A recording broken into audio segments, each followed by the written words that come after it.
Recycling Services say if you want your business to start recycling, all you have to do is give them a call. They'll bring you a recycling cart and come pick it up for you every week. And I spoke with a Monroe realtor today who says this is the boldest move made by the U.S. to help the sluggish housing market since the New Deal. Mayor Hunter says despite the internal problems he's been dealing with, the town is moving forward with several new programs. Pat Rogers, who organized the flight and the restoration of the helicopters, says meeting the veterans they've met along the way has been an irreplaceable experience. As you can see behind me, there's a large crowd of protesters. They're chanting "Free the Gina 6." Perry residents say they've lost up to 40 feet of their land here near the water. Captain Alan Bankson with Wildlife and Fisheries tells KNOE 8 News the boy's condition is serious. There is no known vaccination for the West Nile virus in humans, but as Dr. Church says, the best defense against the virus is to avoid mosquito bites. Live in Monroe, Michelle Masson, KNOE 8 News.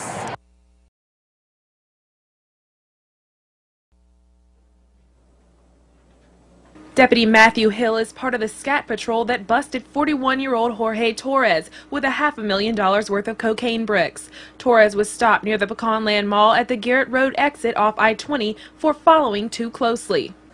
During a conversation with him, we received indicators of criminal activity and then subsequently asked for consent to search his truck and trailer. After he was stopped, Torres consented to have his truck searched. This is a backpack filled with cocaine that deputies found when they pulled Torres' 18-wheeler over. They say he was traveling from El Paso, Texas to Savannah, Georgia in a truck filled with alarm systems. Lieutenant Larry Knight says the 10-man SCAT team makes about one sizable drug bust per month. Probably the most common is marijuana and cocaine. And that's the most common. Of course, you're getting into where meth is becoming more prominent in this area, and the use of pills, ecstasy, Xanax, and hydrocodone. Once the SCAT team found cocaine in Torres' truck, they took him into custody, then called in a K-9 unit for a more thorough search of the big rig.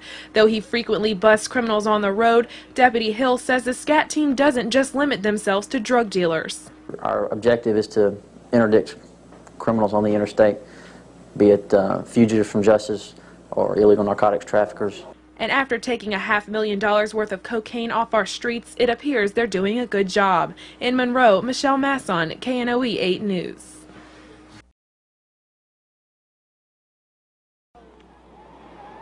Cherry Ridge Elementary students board the bus as they get ready for their trip home from school. Most days like this happen without occurrence, but Chief Deputy Mike Tubbs says 2 weeks ago it was a different story.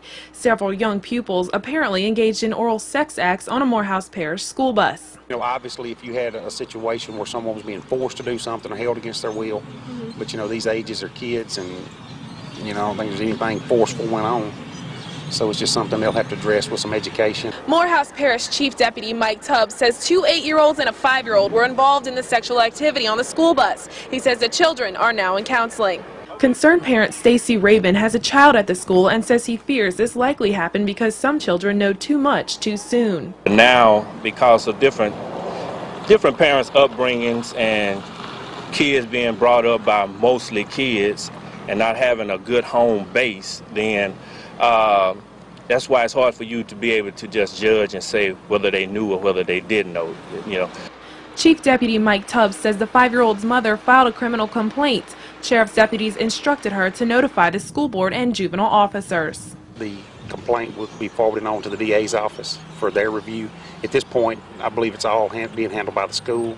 They've set up some counseling and some other things for the children and the parents. The Sheriff's Department says Morehouse Parish School Board is handling the incident because of the ages of the children involved. In Bastrop, Michelle Masson, TV 8 News.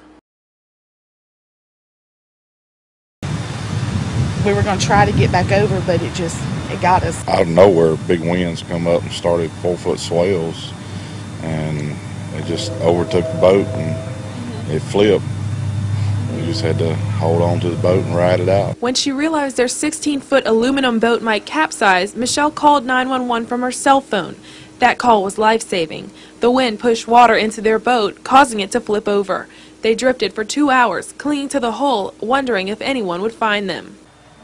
A spokesman for the Union Parish Sheriff's Department says this is the boat launch where Polk and Elliott launched their boat.